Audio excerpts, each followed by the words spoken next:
وقد تليت علينا صدر قصته عليه الصلاة والسلام، وقد تليت علينا آيات في صدر قصته عليه الصلاة والسلام، وقد تقدم أيضا معنا شيء من المرور السريع بقصته عليه الصلاة والسلام في هذه السورة المباركة وهي سورة الأعراف. قرأنا وتمتعنا بما دونه ذلكم العالم الرباني الشيخ عبد الرحمن السعيدي في هذا التفسير العظيم. قرأنا هذا التفسير وتمتعنا بما دون في هذا الكتاب عن هذا النبي العظيم، ولا سيما في آخر القصة عندما ذكر بعض الفوائد في آخر هذه القصة، رحمة الله عليه وعلى جميع علماء الإسلام. وكنا واعدا لكم بأننا كالعادة كنا نعلق على هذه الآيات حتى نزداد إيمانا أكثر ونتعمق في شيء من الأمور التي كمنها الله عز وجل في تلكم الآيات كالعادة. وكما أن تفسير السعدي معلوم بأنه يريد به فقط أن تفهم مراد الله عز وجل، وإلا فإنه لا يدخل في التفاصيل ولا في المسائل ولا في التراكيب ولا في المناسبات ولا في درر اللغوية الموجودة والبلاغية أو الأدبية، فضلا عن مسائل التفريعية الفقهية أو العقدية في تلكم الآيات. واليوم نبدأ بالآية الأولى، وهي آية كريمة: وصدر كل شيء يعتبر أفضله. صدر كل شيء يعتبر أفضله. حتى في الأمثال اليربوية يقولون في مثلهم، وأنا سآتي به باليربة ثم أترجمه لكم، يقولون أقبو أكلي كيران قبه. أقبو أكلي كيران قبه. أول اللقمة مكرمة، أول اللقمة مكرمة، هكذا يعني مكرمة محتاج لأنك جوعان، يعني ترى فضلها، إذا أخذتها أنت تجد لذتها أكثر من آخرها. وصدر كل شيء في العادة في سنة الله عز وجل كونية أنه يكون أفضل، ولذلك الإنسان يتكنى بأول إيش؟ يتكنى بأول إيش؟ أولاده، بأول أولاده. الإنسان يتكنى بأول أولاده لفضله ولمنزلته. نعم، يقول الله سبحانه وتعالى مبينا لنا شيئا من حياة هذا النبي العظيم، وهو نبينا شعيب عليه الصلاة والسلام. قال: وإلى مدين أخاهم شعيبا قال يا قوم اعبدوا الله ما لكم من إله غيره قد جاءتكم بينة من ربكم فأوفوا الكيل والميزان ولا تبخسوا الناس أشياءهم ولا تفسدوا في الأرض بعد إصلاحها ذلكم خير لكم إن كنتم مؤمنين. قوله وإلى مدين أخاهم شعيبا، وتقدم نذيره في صالح وفي هود وفي لوط وفي نوح وفي غيره من الأنبياء، لا حاجة إلى الإعادة لما قد سبق بيانه، ولكن هناك شيء ينبغي أن نشير إليه فهو الاسم. وإلى مدين أي ولقد أرسلنا إلى مدين أخاهم شعيبا. وكنا فيما تقدم أنه أخر اسم النبي، أخر اسم هذا الرسول، والأذن يقول ولقد أرسلنا شعيبا إلى مدين، فأخر ذكر اسم النبي من باب تحميل، وأنه يريد أن يحمل هذا النبي أهمية هذه الدعوة، أنه قدم ذكر قومه قبل ذكر الرسول، حتى تعلم أن هذه الدعوة متعينة عليك، فلا بد من أدائها. وهكذا في اللغة العربية هكذا يعبرون. إذا قلت أكلت الطعام، أكلت الطعام مفهوم، لكن الطعام أكلت، الطعام أكلت، نوع الطعام هنا يختلف عن نوع الطعام في العبارة الأولى. فهمتم هذا؟ فيقلبون يقدمون ما حقه تأخير ويأخرون ما حقه تقديم، كل ذلك من أجل التأكيد على الأمر الذي يريدون أن يتكلموا فيه. هذا من أسرار اللغة العربية التي لا يعرف في غيره من اللغات، في غيرها من اللغات مثل يوربا لا تقول أنجن موجه، الناس لا يفهمون المعنى الذي في العربية، قد يفهمون مرادك أنك أكلت، لكن لا يفهم، لأن ما عندنا مثل هذه القواعد في اللغة التي نتحدث بها. المهم، وإلى مدين أخاهم شعيبا، أخروا شعيب من باب التأكيد على أن هذه الرسالة متعينة عليه الصلاة والسلام.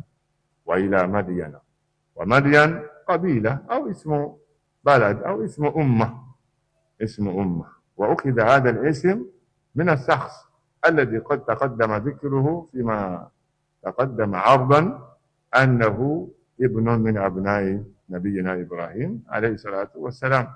هذا في التواريخ ليس له حديث، إنما من باب الأخبار فقط، نقلت هذه الأخبار من كتب أهل الكتاب. يقولون إن إبراهيم الخليل عليه الصلاة والسلام تزوج في آخر عمره بامرأة ثالثة، وهي سرية، تزوج بها في آخر عمره، فرزق إبراهيم عليه الصلاة والسلام منها بهذا الرجل وأولاد آخرون، يقولون من أولادها مدين، من أولادها مدين. يعني اسم قبيلة أو اسم أمة أو اسم كتلة من الناس، من أمة. ونسب هؤلاء الناس، واستقر مدين في المكان الذي وضع نبينا إبراهيم عليه الصلاة والسلام أمه فيه، لأن نبينا إبراهيم عليه الصلاة والسلام حكيم، بل يعني قولنا حكيم يعني ما في تكريم، نقول أعطاه الله عز وجل قدرا كبيرا من الحكمة في أمر الزواج. أصلا هو لا يجمع بين النساء في مكان واحد، هذا الذي يريد أن أشير إليه. جعل الأولى معه في الشام، وجعل الثانية في مكة. فهمتم الآن؟ ثم عندما تزوج بالثالثة التي هي أيضا سرية مثل أم إسماعيل عليه الصلاة والسلام، كلتاهما سريتان، فوضعها في مكان آخر، وسط بين أم إسماعيل وبين أم إسحاق. لو في حرارة في الأولى قبل أن تصل إلى هذه خمدت النار. أما الذي جمع بين نارين في مكان واحد مشكلة، يصبر صبرا جميلا. واضح الآن؟ وهذا يقال هذا يعني حسب طبيعة المرأة التي عندك، وليس هذا بالشرط. إذا وفقت بامرأة صبورة تتحمل مهما تكن تتحمل، فإنه لا بد أن تأتيها حرارة، لكن قلت حرارتها لا بأس أن تجعل واحدة في شقة والأخرى في شقة أخرى. أما في غرفتين متجاورتين ذبحتهما، إذا جعلتهما في غرفتين ملتصقتين فقد ذبحتهما. النساء يستمعن إلى كلام، ولذلك التعدد يحتاج إلى قوة بدنية ومالية وعقلية، ليس فقط عندي مال أو عندي قوة، لا بد من هذا. هذا هو الذي تدير به. ولذلك قال بعضهم لا ينبغي أن يتولى أمور الناس، لا ينبغي أن يتولى أمور الناس في السياسة إلا من عدل.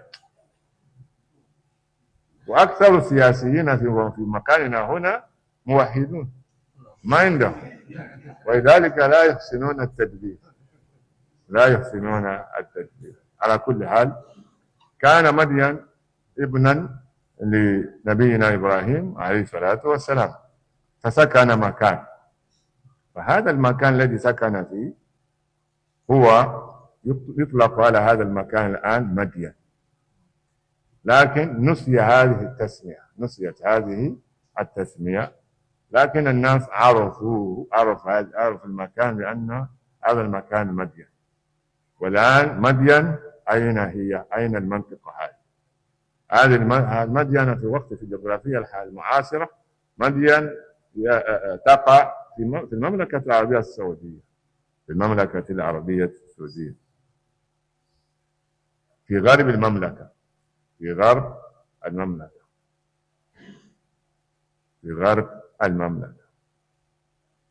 والمدينة التي تقع فيها مدين حاليا تسمى تبوك، تسمى تبوك. من فضل الله زرتها مرة واحدة فقط زرت تبوك مرة واحدة، منطقة تبوك. لكن هذه المنطقة التي قلنا إنها تبوك هي منطقة كبيرة، مثل تقول ولاية أيو، ولاية أوسو، أيوة. وأراضي المملكة شاسعة، واسعة جدا، ليست يعني مثل مدن صغيرة، لا، أراضي واسعة جدا، تمشي ممكن 50-60 كيلومتر ولن تلقى قرية في طريق. تعرف ما يعني هذا خارطة السعودية كبيرة، لكن السكان قليلون، السكان قليلون. إذا المهم تبوك هي المنطقة التي يقع فيها مدين، ويقال مدين لا يسمونه بدع، بدع الباء والدال والعين، والدال مسكونة، بدع. فبدع الآن هي المنطقة التي يطلق عليها مدين، ولكن الناس ما كانوا يستعملون هذا الاسم الآن في وقتنا الحالي، لكن الناس يعرفون، وبقيت الآثار موجودة هناك. إذا ذهبت تجد هذه الأشياء التي ذكر في آثار القوم صعيب عليه الصلاة والسلام.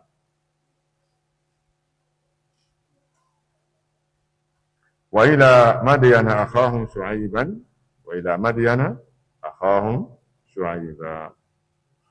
وقلنا إن المفعول هنا هو أخاهم، المفعول هنا أرسلنا، وإلى أي ولقد أرسلنا إلى مدين أخاهم شعيبا. أخاهم مفعول به، مفعول به، وهو من الأسماء الستة، معروف عندكم جميعا إعرابه.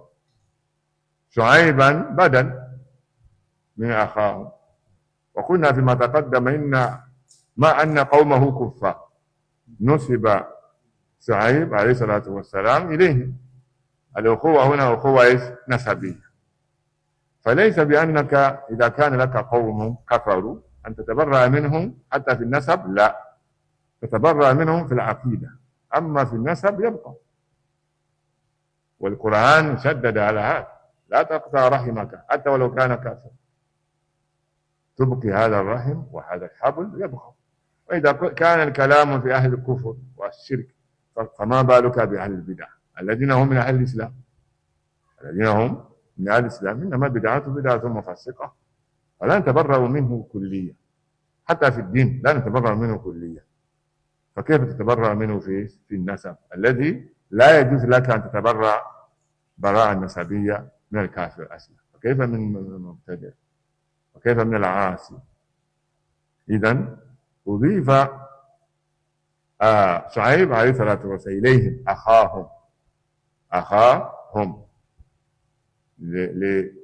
إقرار بأنه من نسبهم شعيبا، وشعيب مفعول به بدل، أخذ حكم إيش؟ إعراب أخاهم. وقد تقدم في بداية قصة نوح عليه الصلاة والسلام أننا قلنا أسماء الأنبياء كلها علم لا ينصرف، كلها لا ينصرف إلا كم؟ إلا ستة، إلا ستة منهم فقط. هذه الستة هي التي تبقى تنصرف، وذكرنا ستة هذه، قلنا شعيب ونوح وهود ومن ولوط وصالح ومحمد صلى الله عليه وسلم، أولى ستة هم فقط ينصرفون. يقول جاء شعيب، ما في مشكلة. التنكير والتنوين يدل على الإعراب، التنوين يدل على من علامات الإعراب. جاء شعيب، رأيت شعيبا، مررت بشعيب. وهذا الآن يعني مثل هذا. وقال وإلى مدين أخاهم شعيبا، أي إن الله عز وجل كلف شعيب عليه الصلاة والسلام بتبليغ رسالته لقومه وهم مدين، كما تقدم أن مدين اسم أمة وقبيلة. وما علاقة شعيب عليه الصلاة والسلام بمدين؟ إنه منهم. ولذلك في كلام فيما بعد سوف نتساءل فيما بيننا، إما اليوم أو في درس قادم بعد هذه الآية. إذا نظرت إلى هذه الآية الكريمة بعد إرساله عليه الصلاة والسلام، بأي شيء بدأ؟ بأي شيء قال؟ قال يا قوم اعبدوا الله ما لكم من إله غيره. وفيما تقدم في صالح، اقرأ آية في صالح، أول آية في صالح عليه الصلاة والسلام. وإلى ثمود أخاهم صالحا قال يا قوم اعبدوا الله ما لكم من إله غيره قد جاءتكم بينة من ربكم هذه ناقة الله لكم آية فذروها تأكل في أرض الله ولا تمسوها بسوء فيأخذكم عذاب أليم. شكرا لك. وإذا جئت إلى هود أيضا نفس الشيء تقول قال يا قوم اعبدوا الله، قال يا قوم اعبدوا الله. أنا أريد أن ألحظ على شيء هنا. في شعيب عليه الصلاة والسلام جاء قال يا قوم، ما قال فقال يا قوم، فقال يا قوم. أماكن أخرى تجد فقال يا قوم. قال العلماء الفرق بين فقال يا قوم وقوله قال يا قوم، أي إن فقال يا قوم أول ما بدأ به دعوته، أول ما بدأ به دعوته قال فقال. يقول فهنا للترتيب. وإذا قال هنا قال يا قوم، قال قوله قال يا قوم إنه قد سبق أنه قد بين له أشياء من قبل. إنما هذه القصة قصة فرعية، قصة فرعية، ليس هي الأصل في دعوة شعيب عليه السلام. ليس هذا أول كلام قاله لقومه. واضح الآن؟ ليس هذا أول دعوة لنبينا شعيب عليه الصلاة والسلام. ومما يدل على ذلك لم يقل فقال يا قوم. الآن بقوله قال يا قوم علمنا أنه قد بلغهم قبل هذا الموقف. ويدل على ذلك قوله تعالى قد جاءتكم بينة من ربكم. قد جاءتكم بينة، معنى ذلك أنه قد بين لهم من قبل هذا الموقف. ومما يؤكد على ما ذكره العلماء في هذا المكان قوله أيضا في الآية الثالثة وإن كان طائفة منكم آمنوا بالذي أرسلت به وطائفة لم يؤمنوا. كيف يقول هذا في البداية؟ معناه أنه قد تكلم وقد وجد من آمن من قومه ووجد من لم يؤمن، فدل على أن هذا ليس أول دعوته عليه الصلاة والسلام. قال يا قوم اعبدوا الله ما لكم من إله غيره. هذا أول ما يجب على كل داعية، لأن الله عز وجل أوجبه على كل نبي ورسول أن يبدأوا دعوتهم به، هو الدعوة إلى التوحيد، الدعوة إلى التوحيد. قال اعبدوا الله، اعبدوا الله ما لكم من إله غيره. اعبدوا الله، وحدوا الله، اتركوا الشرك، ما لكم من إله غيره. ومن هنا صلة، لو قال ما لكم في غير القرآن ما لكم إله غيره لكان التعبير سليما، لكان التعبير، ومن هنا صلة، لكن له معنى، لها معنى، ومعنى ذلك أنه لتأكيد النفي، لتأكيد النفي. وقال ما لكم من إله غيره، أي حتى ولو كان ما كان عندكم هو ليس بإله، حتى ولو فعل بكم ما يفعل، ما تعتقدون بأنه إله، ليس بإله. ما لكم من إله غيره، أي غير الله سبحانه وتعالى. فدعاهم إلى توحيد الله سبحانه وتعالى. وكما قررنا أن على كل داعية أن يهتم بهذا الركين الذي لا يتساهل فيه. من تساهل فيه ما ورث الأنبياء، من تساهل في مثل هذا الأمر لم يرث الأنبياء، حتى ولو ادعى بأنه طالب علم أو عالم، ليس بعالم، لأنك أخذت هذا اللقب من ميراث النبوة.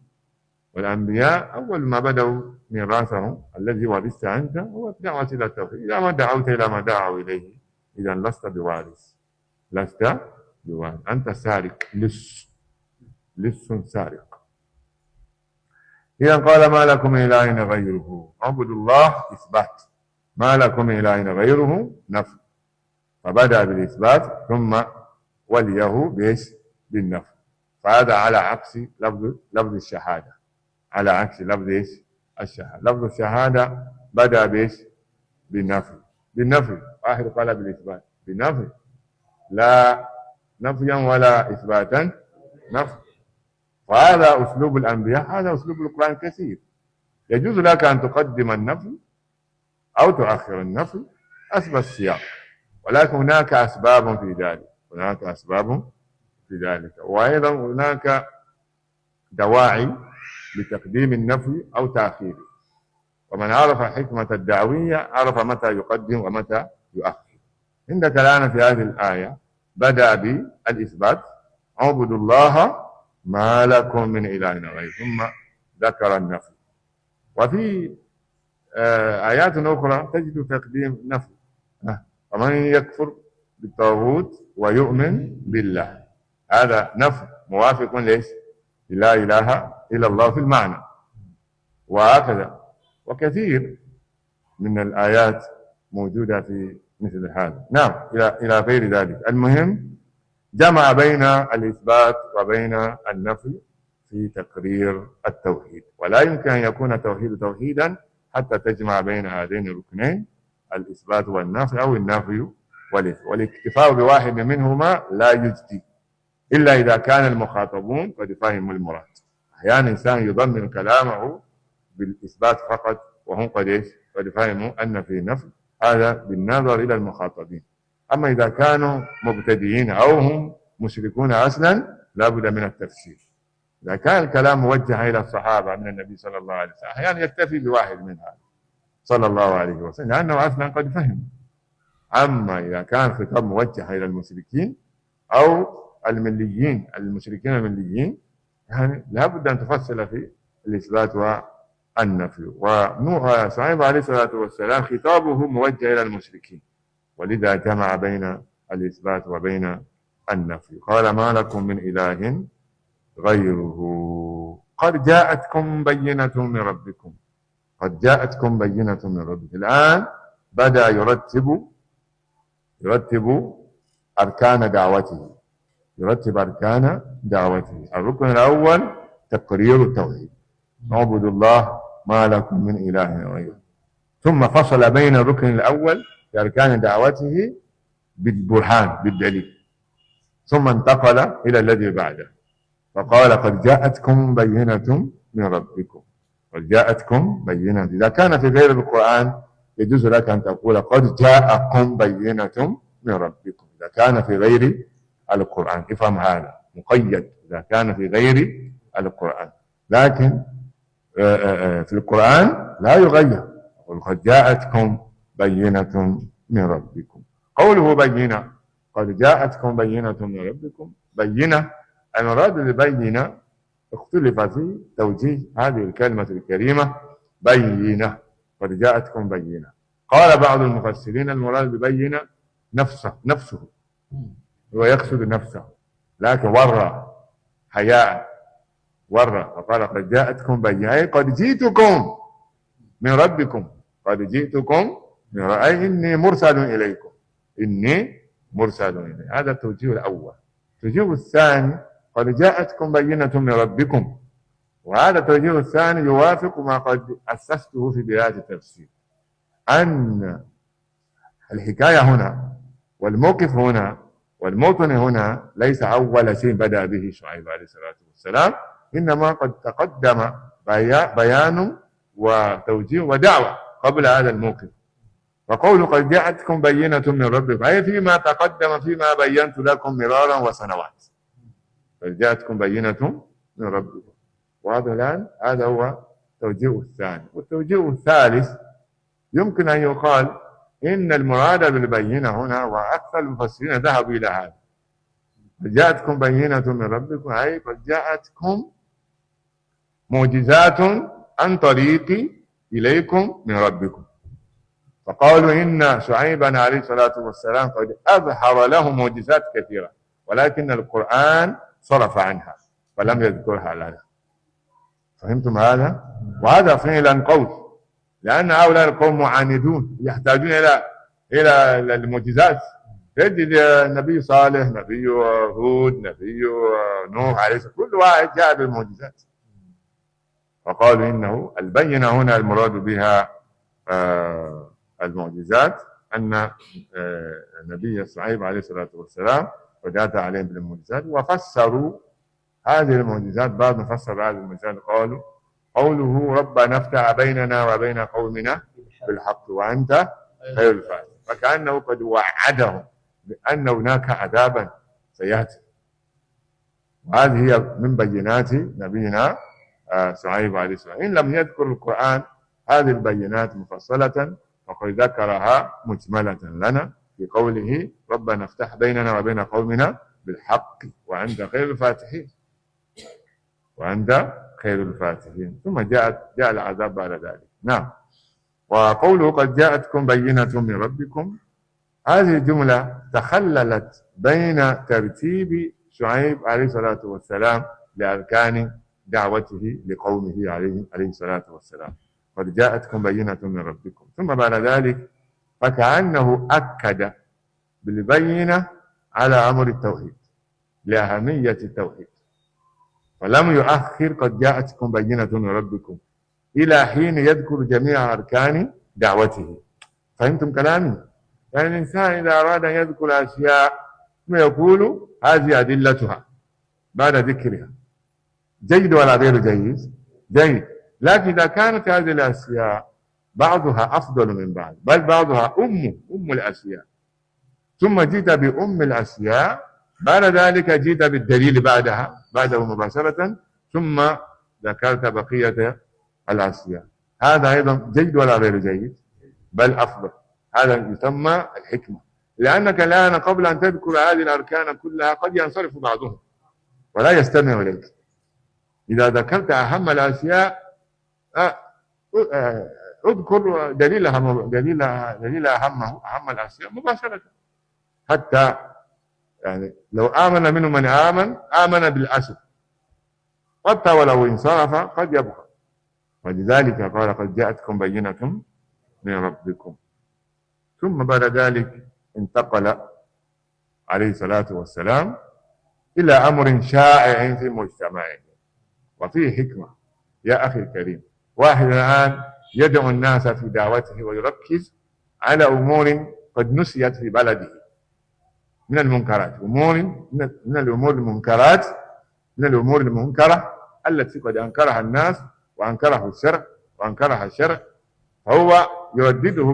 مثال ذلك، أمثلة ذلك كثيرة، كقول واحد الآن يجلس يدرس الناس يقول درسنا اليوم ينصب على كيف نتوقع من كوفيد 19، كيف نتوقع من كوفيد 19. يعني الناس قد نسوا هذا، ما في حاجة إلى هذا. طيب هذا أمور اجتماعية، أمور شرعية. آتي بك إليك بالمثال. واحد الآن يتكلم كل درسه من الصباح في كل درس يتكلم في إياكم والمعتزلة، إياكم والجهمية، إياكم والمعتزلة، إياكم والجهمية. هل في جماعة الآن في نيجيريا كلها تلقبت بهذا اللقب؟ أبدا. لا نقول لا تشير إليها، تشير إليه ولكن عرضا، ولكن تسمي فروعها فقط، أما الموجودة. أما تركز جهمية، حتى الناس يلقبون أعفاء جهمية جنبه، يقول لك هذا عالم جهمي، ولذلك يلقبون الناس بألقاب ليست من ألقابهم بسبب سوء التصرف. بسبب سوء التصرف. ولذلك كل داعية ينظر إلى بلده ويعالج أمراض أهل بلده، فلا يركز على، لأن الآن إذا كنت في منطقة في دولة ما ترعرعت فيها وعشت فيها وتعلمت فيها وعندهم منكرات في مجتمعهم، كانوا يركزون في ذلك: إرهابي إرهابي إرهابي إرهابي. نحن ما عندنا إرهابي أصلا، لفظ إرهاب لا يعرف. الذين يقتلون الناس هنا هم يعني اللصوص وقطاع الطرق. أليس إرهابي يعني كأنه يقاتل باسم الدين؟ هنا ما في، ولذلك لبسوا على الناس. وهؤلاء الذين يقتلون الناس لما قالوا إرهابي إرهابي، الناس صفوهم في صف مصاف أهل الدين، وليس كذلك. هؤلاء الناس منفصلون ومنعزلون عن الدين تماما. المهم على الداعية أو على طالب العلم أن ينظر إلى مجتمعه في مجتمعه، وينظر إلى حاجته مجتمعه ويركز عليه، سواء جلبا أو دفعا، سواء جلبا أو دفعا. المراد بالجلب هو التقرير، الأمر بالمعروف، أو دفعا هو النهي عن المنكر. فنبينا شعيب عليه الصلاة والسلام نظر إلى قومه فوجد فيهم كما فعل لوط وكما فعل صالح وكما فعل نوح عليه الصلاة والسلام، كل واحد يهتم بمجتمعه. فقال: فأوفوا الكيل والميزان، فأوفوا الكيل والميزان. فأمرهم بوفاء الكيل ووفاء الميزان عليه الصلاة والسلام. لماذا؟ لأن قومه تجار وأرباب التجارة، لديهم قدرة التمكن في البيع والشراء. فما دليل ذلك؟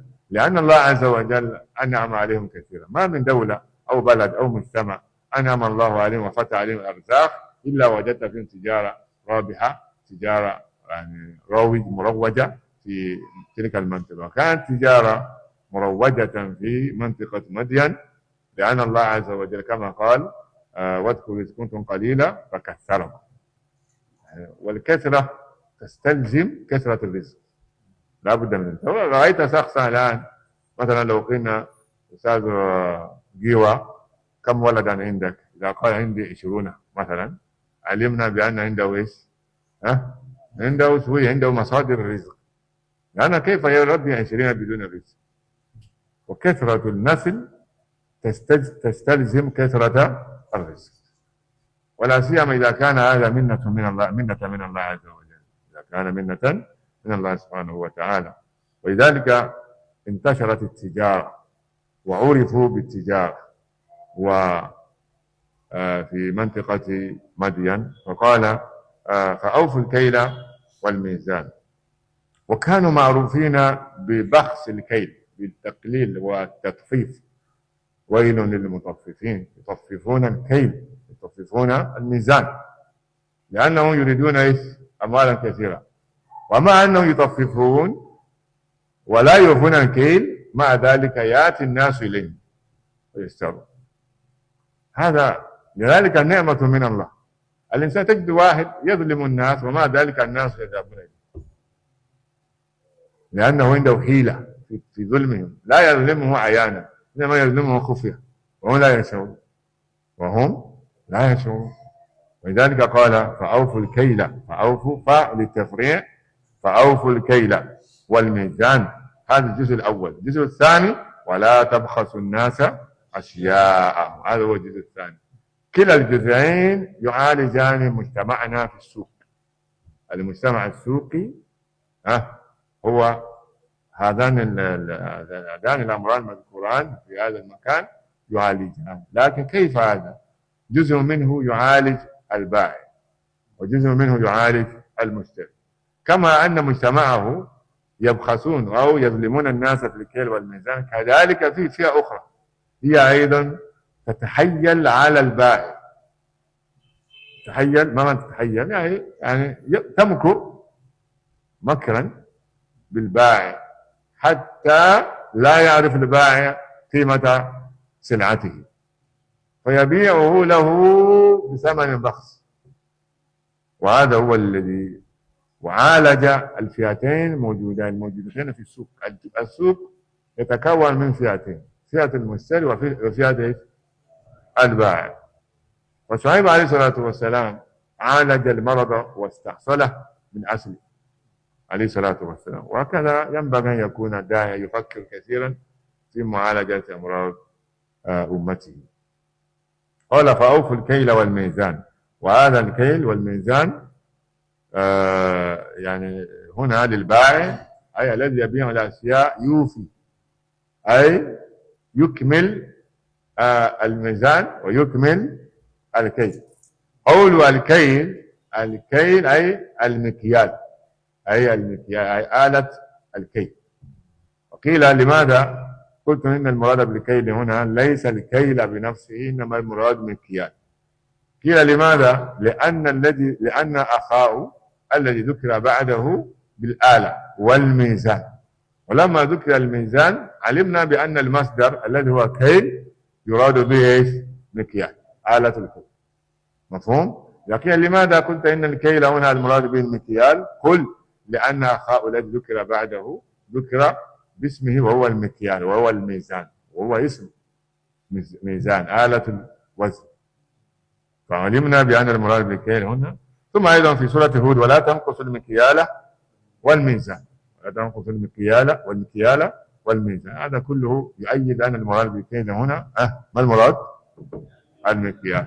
فأوفوا المكيال في المعنى في القرآن، فأوفوا الكيل والميزان. أما في المعنى فأوفوا المكيال والميزان. فكأن عندهم حيلة في كيف يفعلون في آلة الكيل وآلة الوزن، كيف ينقصون فيه. من عنده بطو هذا قارورة فانتا موجودة هنا أو كوك، إذا كانت عندك الآن آتية، تجد هي للناس كيف يفعلون. أحيانا ما يكتب عليك آية، ليس بطوة، حتى بطوة ممكن نجد فيه شيء. أنا أبين لك التجارة. هؤلاء الناس موجود في نيجيريا بكثرة، هذا الذي يقوله شعيب عليه الصلاة والسلام موجود بكثرة. بارك الله فيك. أيضا الآن لو نظرت إلى مثل هذه القارورة تجد 750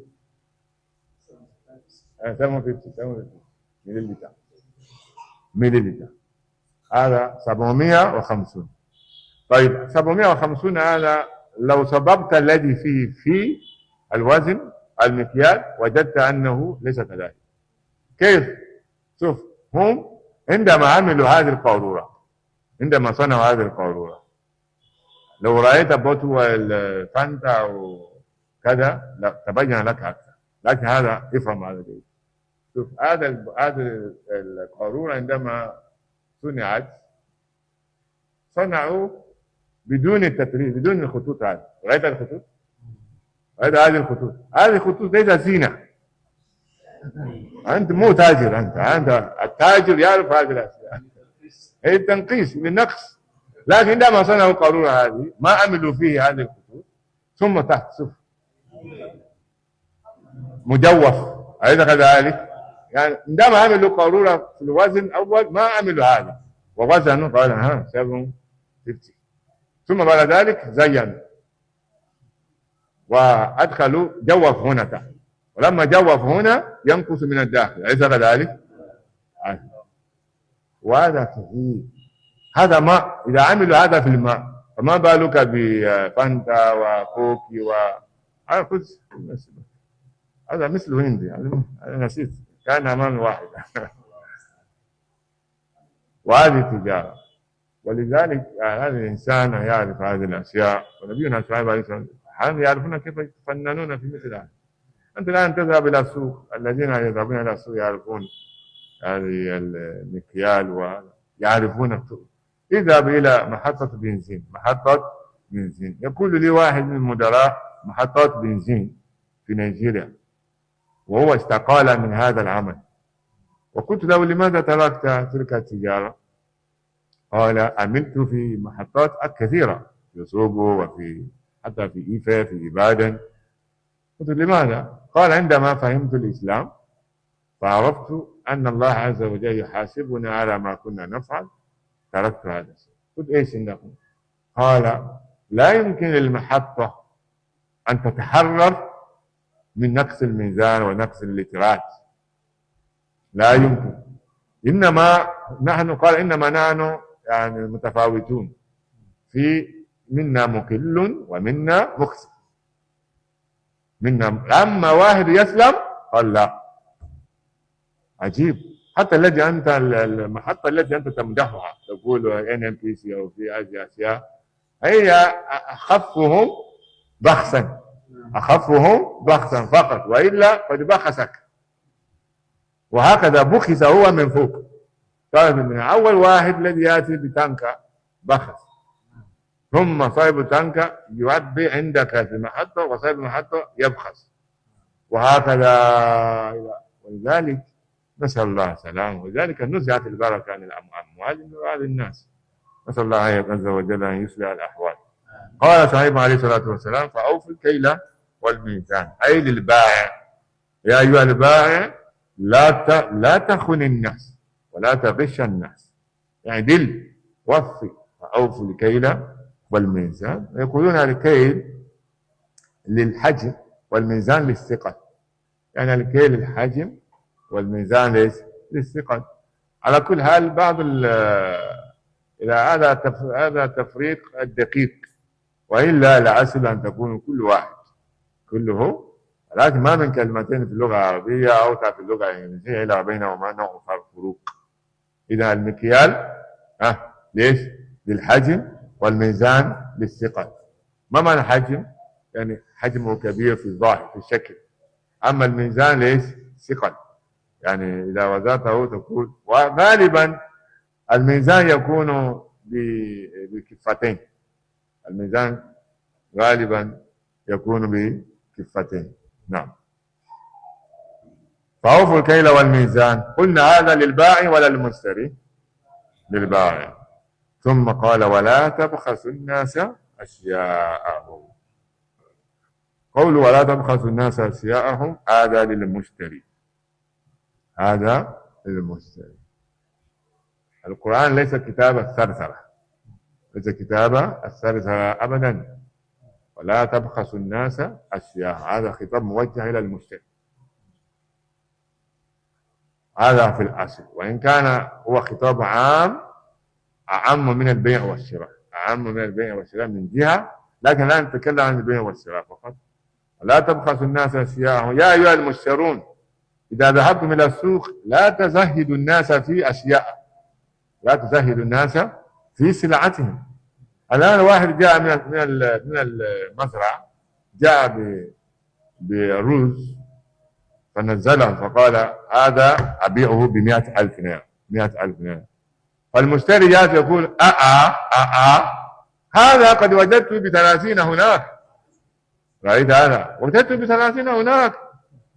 فيتردد لأن صاحب السلعة ويتردد يقول هذا مو في الجوع، يعني لا بأس هاته ب50 وقيمة هذه السلعة 100 فعلا 100,000. لكن لما رأى هذا قال، ثم جاء ثاني قال هذا 30 رأيته هناك، ثم جاء آخر هذا 30 رأيته هناك، يتردد لأنه هو ما يعني هو جاء به بمزرعته، ليس بأنه اشترى، لكن لو اشتراه من مكان يعرف كيف يبيع.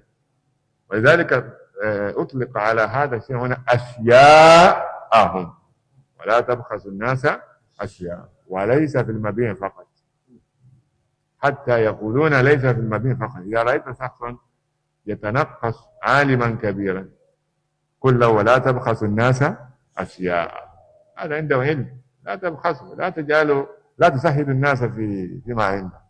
وكذلك إذا اشتريت شيئا وهو صاحبك لم يشتري مثله ويريد أن يتكلم، هو عنده كذا، ولا تبخسوا الناس أشياء. إن لم تستطع أن تمدح ما عنده لا تبخسه.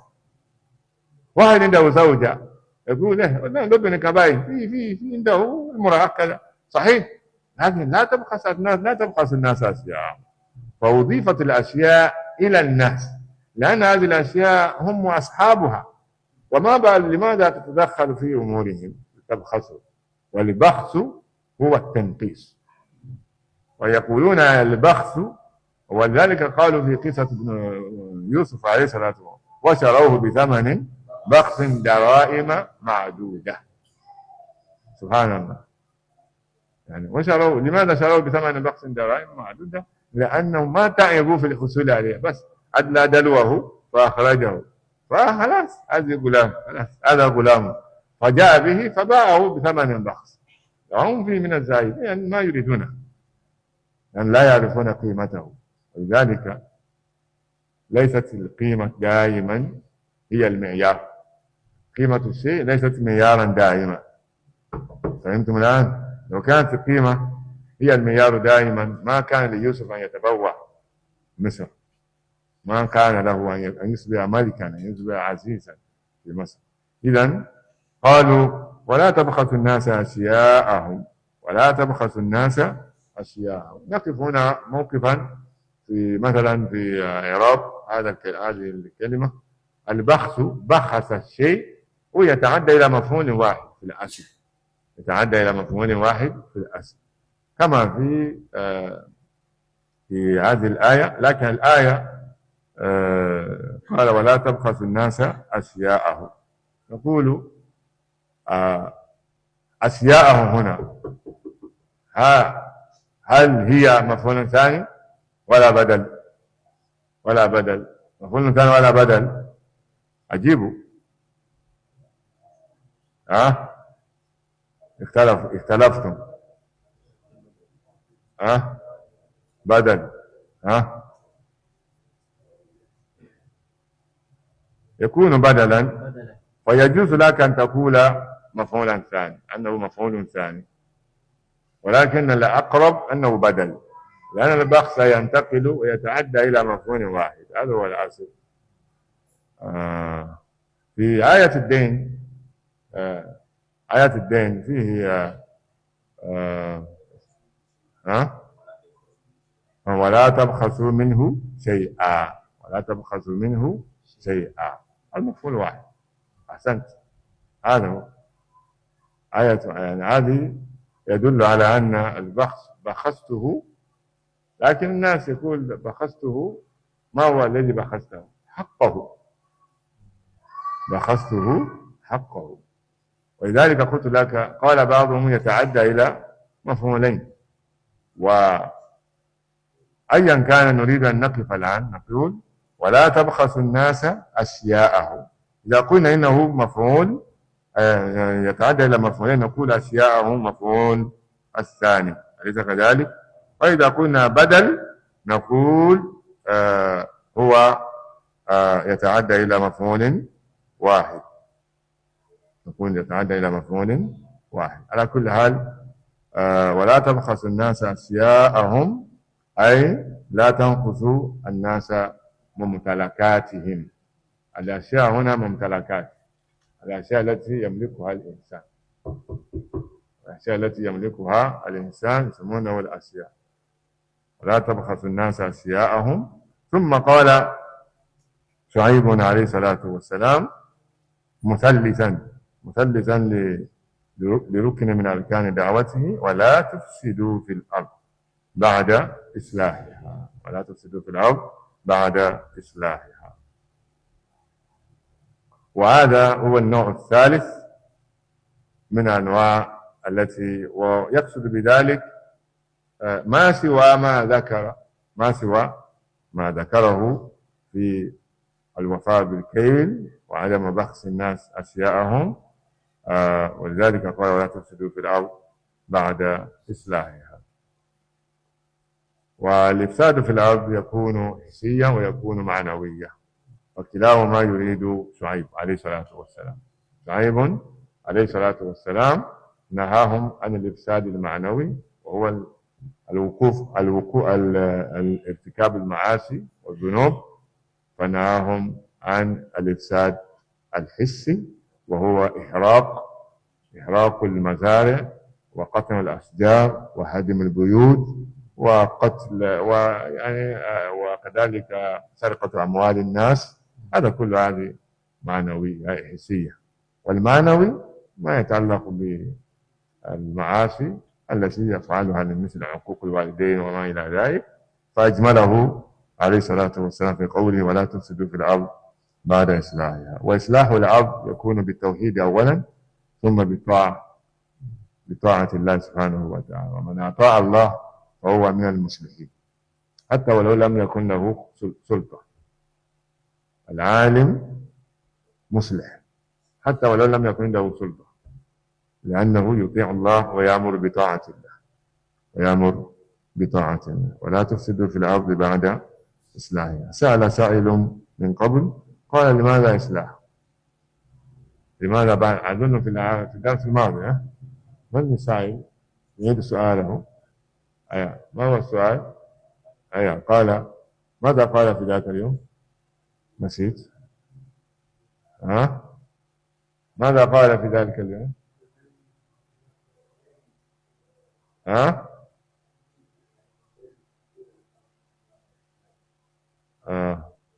ما الذي؟ إصلاحها. نعم.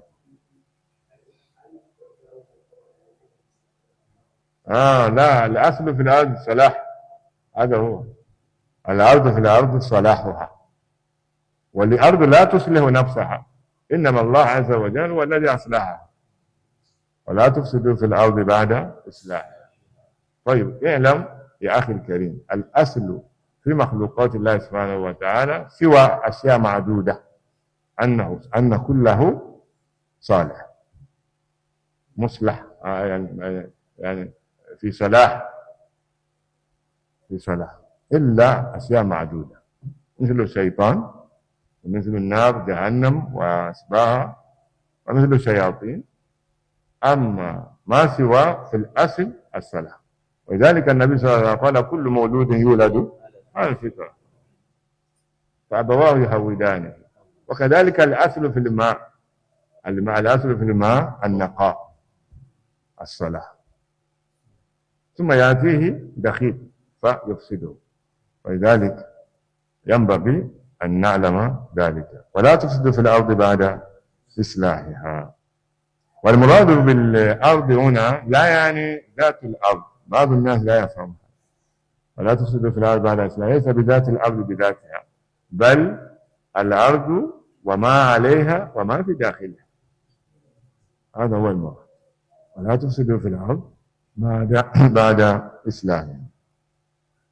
ثم قال شعيب عليه الصلاة والسلام مرغبا لهم وملينا كلامه، لين كلامه هنا، قال: ذلكم خير لكم إن كنتم مؤمنين. ذلكم خير لكم. ما معنى ذلكم؟ أي الأشياء الثلاثة التي ذكرتها لكم من توحيد الله والوفاء بالكيل والميزان، والثالث عدم الإفساد في الأرض. إذا فعلتم ذلك خير لكم. هذا على تفسير. وهناك تفسير آخر وهو الأقرب إلي أنا، هو قولك ذلكم خير لكم، أي ما دون التوحيد، ما دون توحيد. فهمت هذا؟ ما دون توحيد هنا ما هو؟ ثلاثة أشياء ذكرها، أيه ما يذكرها؟ أوفوا الكيل والميزان، ولا تبخسوا الناس أشياءهم، ولا تفسدوا في الأرض بعد إصلاحها. يكون هذا التفسير أدق، الله أعلم، من الأول. أنا قال خير لكم، قولوا خير لكم، أي هذه الأشياء ينفعكم، تنفعكم متى؟ إن كنتم موحدين، إن كنتم موحدين. واضح الآن؟ هذا تفسير، هذا أقرب وأدق. لكن إذا قلنا ذلكم خير لكم، قلنا دخل فيه ما لكم من إله غيره. نقول ذلكم خير لكم إن كنتم مؤمنين، أي إن قبلتم هذه الأشياء، إن قبلتم هذه الأشياء جملة. فقد يوجه ويقال إن الخطاب إذا أدخلنا فيه توحيد وقلنا ذلكم خير لكم إن كنتم مؤمنين، يكون الخطاب موجه، أول الآية موجه إلى الكفار، وعجز الآية موجه إلى أتباع شعيب عليه الصلاة والسلام، فكأنه يرغب على الثبات. قال ذلكم أيها المؤمنون، أيها الأتباع الذين أنتم تركتم الشرك، ذلكم إذا اتبعتم ما ذكرت وثبتتم عليه خير لكم إن كنتم مؤمنين، إن ثبتتم على إيمانكم. وهذا وجه آخر، وأظن الوجه الذي ذكرنا من قبل هو أوضح، لأن شعيب عليه الصلاة والسلام ما زال يوجه الكلام إلى أهل الشرك من قومه، لذلك الآية التي بعدها يعني موجهة إليهم. ولذلك يعني التفسير الأول الذي قلنا إن المراد بذلكم ما دون اعبدوا الله ما لكم من إله غيره، خير لكم، خير لكم إن كنتم مؤمنين، أي إن اتبعتم ودخلتم في التوحيد. وهذه الآية آخر الآية يقرر لنا بأن العمل لا فائدة له إذا كان عريا عن التوحيد، إذا كان عريا عن التوحيد عن الإيمان. وهذا هو السر في تركيز الأنبياء عليه الصلاة والسلام على ذلكم الركن. فالعالم وطالب العلم الذي وفق يركز عليها، إذا ركز عليه علم عليه أنه موفق. وإذا رأيت شخصا يتساهل في هذا الأمر أو يتقهقر عنه أو يسب الذين يدندنون حول التوحيد دائما، فعلم عليه علامة الخسارة. نعوذ بالله من ذلك. إذن يا أخي الكريم، عليك أن تتمسك بمثل هذه الأشياء، لأنه أصل من أصول نجاحك وفلاحك في المستقبل. ذلكم خير لكم إن كنتم مؤمنين. قال بعض العلماء نكر خير للتعظيم والتفخيم، ذلكم خير لكم، والنكر هنا للتعظيم والتفخيم. خير أي لا تعرفون قدر خيريته، عظيم. واضح؟ ذلكم خير لكم إن كنتم مؤمنين. ثم قال بعد ذلك ولا تقعدوا بكل صراط توعدون وتصدون عن سبيل الله من اقرأ كالعادة، اقرأ الآية التي بعدها. ولا تقعدوا بكل صراط توعدون وتصدون عن سبيل الله من آمن به وتبغونها عوجا واذكروا إذ كنتم قليلا فكثركم وانظروا كيف كان عاقبة المفسدين. نعم. ثم بعد ذلك نبينا شعيب عليه الصلاة والسلام انتقل من الأمور التي تتعلق بمجتمعه بعد تقرير التوحيد. تعرف الأنبياء أتوا لإصلاح الدين وإصلاح الدنيا، وأتوا لجلب مصالح الدين ومصالح الدنيا، فما تجد أحدا من الأنبياء والرسل زهد في إصلاح أمور الدنيا أبدا، ولا سيما مجتمعه وبلده. واحد يدعو الناس إلى توحيد في بلد ما ولكنه يهمل إصلاح بلده، هذا ليس سليما. عليه أن يجمع بين الأمرين معا. بعد أن ركز شعيب عليه الصلاة والسلام على أمر يتعلق بالتوحيد وأمور تتعلق بمجتمعه واقتصاد بلده ونمو بلده، انتقل إلى ما يتعلق بحرية أهل البلد، حرية دينية، حرية freedom of religion، ولا سيما إذا كان الإنسان يمنع من قبول الحق. ونهيه عليه الصلاة والسلام عن صد الناس عن قبول الحق دل على أن قومه متمكنون في صرف الناس وصدهم وتعذيبهم وتخويفهم من اتباع شعيب عليه الصلاة والسلام. فلذلك ينبغي أن يعرف كل واحد منا أن هناك صادين عنك إن كنت حاملا الحق، سواء عرفته أم لم تعرفه. يا عبد الرحمن، وأنت من بلدك أو من قومك فاعلم أن هناك من يسد الناس عنك، سواء عرفته أم لم تعرف. ما من أحد يحمل الحق إلا وله صادون من ورائه يسدون الناس، إما صريحا أو بالتورية، هكذا. ولذلك ينبغي علينا إذا كنا في الدعوة وفي بيان الحق للناس أن نستفيد من هذا. وأنا ما كنت أستعمل هذا، والآن يعني سوف أوظفه في حياتي. أحذر الناس من صد الناس عن قبول الحق. دعوا الناس يأتون ويستمعون، عنده عقل يميز بين هذا وذاك ويعرف الذي هو حق. أما تقول لا تذهب، أو لا جماعة، أو لا سلف 1990، أو لا كذا، دعوا يذهب يسمع ويستمع يعرف إيش.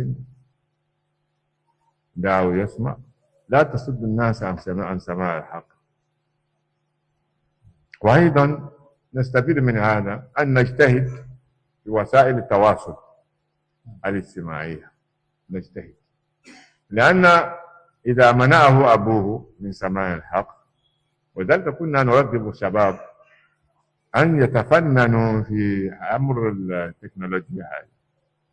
والناس يسبوننا كثيرا، ليس ذاتا، يسبوننا أننا ما نهتم بوسائل التواصل، ما طورنا أنفسنا في ذلك، ولا سيما هنا. يقولون قل من يخدم محاضراتكم في نشرها وقطعها، وحتى هم قد يطلبون منك أن تسجل لهم شيء، سجل وترسله إليه ويرتبونه وينفع الله به. إذا أنت تنبه الناس بأن لا يسدوا الناس عن قبول الحق، أنت أيضا ادخل عليهم بقوة من حيث لا يشعرون. وفي أساليب الآن سواء أردت أم لم ترد، في أساليب تشتري بعض الأشياء كذا فيرسلون إليك ما لا تريد، في حجز، في كذا، يدفع فلوس كذا. فإذا كان أتباعك 1,000,000 من قبل ودفعت مبلغا للشركة يضاعفها إلى مثل 20 مليون مبلغ فقط، وكل رسالة أرسلتها لمدة شهر يصل إلى هؤلاء الناس. لماذا نتكاسل في هذا؟ أنا لا أستطيع أن أفعل هذا، أنا لا بذاتي، هذا دور شباب، عمل الشباب يقومون به ويؤجر على هذا. إذا منع الناس عن الوصول إليك أنت أدخل عليهم بقوة، لأنك تريد أن يصل الحق إليك. رفعت جوالي قبل 4 أيام، اتصل واحد وفق بأني رفعته.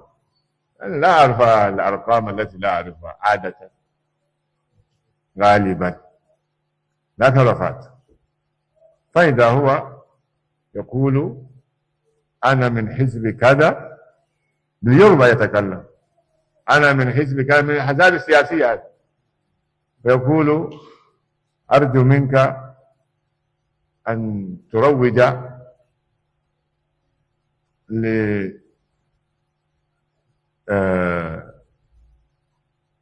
من رشحنا لمنصب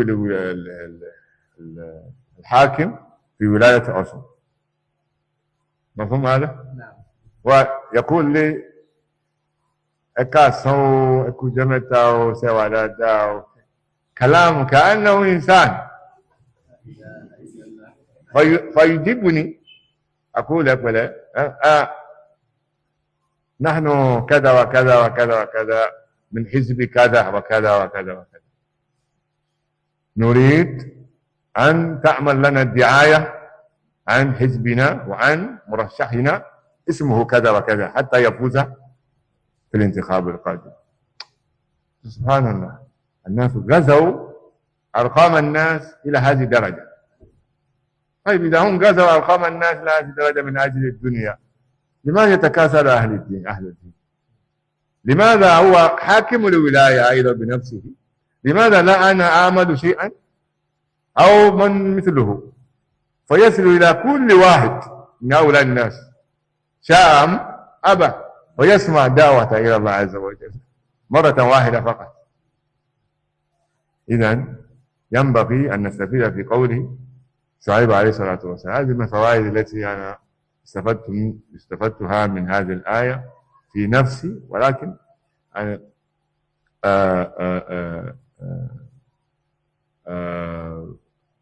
أظهرته لكم لعلكم تستفيدون منها أيضا. قال ولا تقعدوا بكل صراط توعدون وتصدون عن سبيل الله. يحذر قومه يا قوم ولا تقعدوا بكل صراط، أي القعود هنا ليس بمعناه الذي أنت تفهم، معناه قعود واسع، هنا قعود أوسع من المعنى الضيق الذي فهمته. ولا تقعدوا بكل صراط، معنى ذلك لا تسدوا، لأن الذي قعد على طريق يمنع الذي يدخل ويخرج، فعبر بذلك وكأن الذين يمنعون الناس من قبول الحق قعدوا عند الباب فمنعوا الداخل والخارج. فلا تقعدوا بكل صراط أي بكل طريق. وإذا قعدتم توعدون، هذا حال، هذه الجملة فعل وفاعله في محل نصب حال. توعدون، ما معنى توعد؟ من أوعد، فعل المضارع من أوعد، أوعد بالشر، وعد بالخير، هذا أصله، وإن كان فيه أحيانا يعني يوسع فيه. وعد بالخير، أوعد بالشر، ومضارع أوعد يوعد. توعدون أي تخوفون من أراد أن يدخل عندي بالعذاب. وتصدون وتمنعون، هذا معطوف على حال، الحال وأيضا في محل النصب حال. وتصدون عن سبيل الله، أين المفعول؟ من آمن، هذا مفعول به لقوله توعدون، أي توعدون من آمن، وتصدون من آمن عن سبيل الله. فهمتم؟ توعدون من آمن وتصدون من آمن عن سبيل الله. طيب في مسألة هنا خفيفة، قول من آمن قلنا هذا هو المفعول، أليس كذلك؟ مفعول ليش؟ لتوعدون ولا لا تصدون؟ كليهما؟ نقول توعدون من آمن عن سبيل الله وتصدون من آمن عن سبيل الله. استغلال هذا يسمونه في النحو. المهم وتوجيه ذلك نستطيع أن نبين هذا يا إخوتي، أرجو تركيز نوعا ما. قال توعدون وتصدون عن سبيل الله من آمن. فرق بين توعدون وتصدون. الصد يكون لمن لم يدخل في الإيمان، وتوعدون يكون لمن قد دخل في الإيمان حتى يخرج.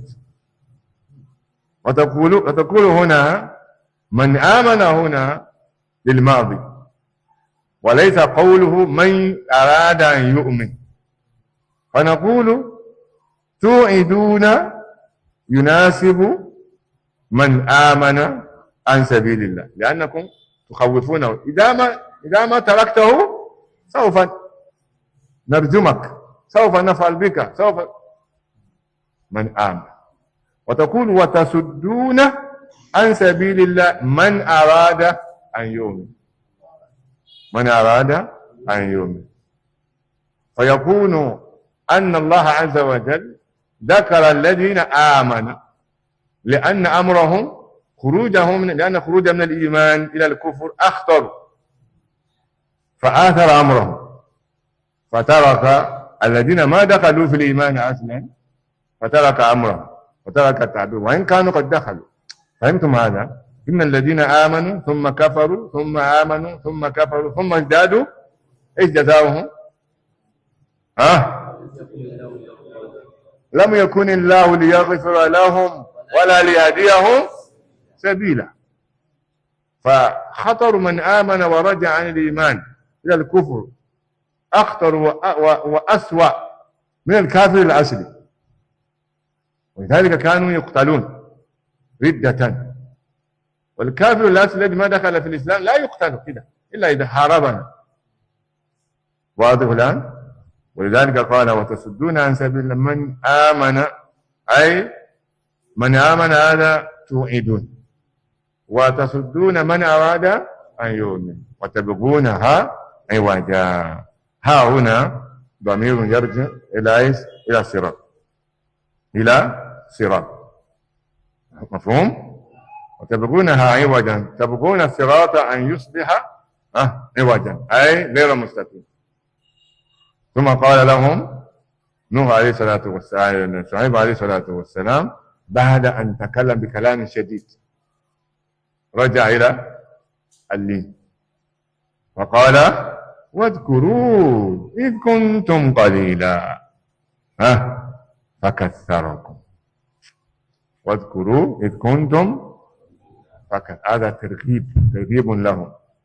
إذ كنتم قليلا فكثركم الله، وكانوا قليلين فعلا. ويقولون القليل يصح للمذكر والمؤنث والجمع والمفرد، كذلك الكثير. الرجال كثير صحيح، لا يلزم منك تقول الرجال كثيرون. المؤمنون كثير، المؤمنات كثيرة ولا كثير؟ لا، يصح لك أن تقول كثيرة لكن كثير صحيح. كذلك قليل، كذلك قليل. هذا لغة ليست لغة تتعلمه من أصحابها. هذا ليس كل شيء تزنه. كما قلت لكم في الدرس الذي مضى، الإنسان إذا بدأ العلم يزن كل شيء كما شاء، أليس كذلك؟ مثال ذلك مجلوس، جلس جالس مجلوس. صحيح مجلوس، ليس هذا مجلوس. وهو جاء بالوزن، وهكذا الإنسان. نعم. قال واذكروا إذ كنتم قليلا فكثركم. عندما كنتم قليلين الله عز وجل كثركم، وكثركم يختلف عن قوله فأكثركم. أكثر أي صيره كثيرا، كثره أي بلا، يعني أنت لا تعرف عدده، تكثير. فكثركم. وكان شعيب عليه الصلاة والسلام يعلم أن الله عز وجل، ولذلك حتى بعض العلماء عدوا هذه القبيلة، يعني عاد مدين، أوصلوا عددا إلى 25,000. 25,000 وهم كل أي أسرة واحدة، يعني عاد فقط، ثمود فقط نسله بلغ كم؟ 25,000، 25,000. هذا ليس بالسهل. واحد يعني إنسان واحد في حدود يمكن 200 300 سنة يأتي ب 25,000. وهذا وذلك قلت لكم وتكثير النسل دليل على تكثير الرزق، إنما ضمنه هنا شعيب عليه الصلاة والسلام، ما ذكر هذا، لكن هذا موجود. يعني إذا كانوا كثيرين وما ماتوا معناه في طعام، في ما في أمراض. لو في أمراض مثل إبولا مثل كذا ماتوا كثيرا، لكن ما أصاب، عافاهم الله عز وجل، ولذلك ركز على وذكر هذا إذ كنتم قليلا فكثركم. ثم قال أنتم الآن كثيرون، إذا آمنتم تبقون كثيرين، وإن لم تؤمنوا عاقبتكم تكون عاقبة المفسدين الذين سأذكره لكم، وانظروا كيف كان عاقبة المفسدين، أي في إهلاكهم واستئصالهم. كثرتكم هذه لا تعجز الله سبحانه وتعالى، يهلككم في آن واحد تنتهون كما أصاب قوم لوط وقوم فكثرهم. وانظروا كيف كان عاقبة المفسدين. وهذا فيه تخويف لهم، وكما قلت لكم الدعوة تحتاج إلى حكمة. إذا رأيت من ينبغي أن تشدد عليه فعلمت أن التشديد هو الذي ينفعه، شدد كلامك بكلامك. لكن كيف تعلم هذا؟ بالخبرة ودراسته، لتدرس الذي تريد أن تغير. لكن مع ذلك أنصحك إذا كانت الشدة هي التي تناسبه لاينه فيما بعد. هذا أسلوب. إذا أخطأ طالب أو كذا واحد من فضرب أمام الناس جدا، أنا بنفسي أتي بالماء لو يشرب الماء حتى يشعر بأننا ما فعلنا هذا بغضا فيه، إنما فعلنا هذا لإصلاحه. وأحيانا تي يشرب تي، تعرف تي شاي، أحيانا يكون في جميت بعد الضرب يشرب ايش؟ في جميت والله يشربون إذا أعطيتهم لأنه في حاجة يشرب بعد الضرب. إذا تجمع شعيب عليه الصلاة والسلام شدد عليه في قوله ولا تقعدوا بكل صراط توعدون وتصدون عن من آمن به وتبغونها عوجا. ثم قال واذكروا إذ كنتم قليلا، هذا اللين. ثم جاء إلى شدة، وانظروا كيف كان عاقبة المفسدين. فدل على أن هؤلاء الناس من أسمائهم من أسماء هؤلاء الناس مفسدون، هم مفسدون، لأنه ما قال أنتم مفسدون. شوفوا اسلوب، لم يصرح بأن أنتم مفسدون، ما قال ولا تفسدوا في الأرض بعد إصلاحها، نهاهم عن الإفساد. لكن فرق بين نهيك الإنسان عن فعل المنكر وبين تلقيبك للإنسان بلقب. إذا لقبته باللقب لا يقبل منك، لكنه عليه الصلاة والسلام استعمل أسلوب العرض فقال وانظروا كيف كان عاقبة المفسدين، ففيه ضمنيا تسميتهم وتلقيبهم بأنهم من ايش؟ من المفسد في الحال الذي هم فيه. نسأل الله تبارك وتعالى ألا يجعلنا من أهل الفساد، وأن يحفظنا من كل سوء وكل شر، وألا يجعل عاقبتنا عاقبة المفسدين، إنه ولا ذلك قدير وبالإجابة الجدير. وصلى الله وسلم على نبينا محمد وعلى آله وصحبه.